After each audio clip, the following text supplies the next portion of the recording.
I generated this 3D model with only using a side view sketch with Viscom AI. So do we still need the 3D model during the design process? Definitely yes. Let's clarify a couple of things. This 3D model is not the end product. Car design process is way longer and way more complicated than this. And I'm not talking only about the technical parts that if you go into topology of this car, you see tons of triangles and it is not useful at the moment, but that's not even the point. It might be useful, I don't know, in a couple months they can make way better version of this 3D model generation, but that's not my point. There's also the proportions, the design details, the surfacing, the volumes, the technical package, and many more problems you would come up during a car design process that you need to solve individually. So even in this example, I also saw some comments saying that the wheels are too big and the cabin is too small. Yes, because on the sketch, I exaggerated those things to capture the emotion, to find the theme of this car. And when you generate the 3D directly from the exaggerated proportions, that's not the way to go normally. If you have my Blender for Car Design course, you would know that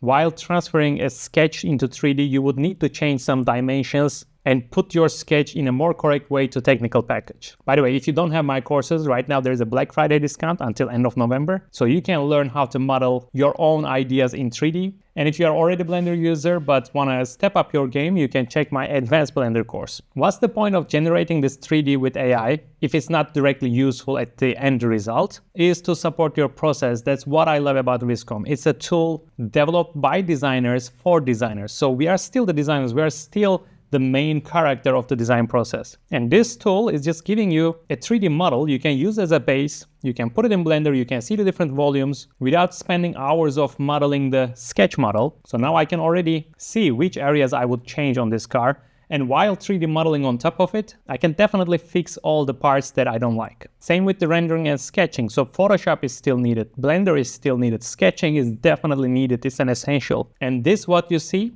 I think shouldn't scare you. It should more excite you. At least that's how it works for me. And I think it is just an amazing supportive tool for your design process. And I'm really curious what you think about all this stuff. So write down on comment and see you in the next one.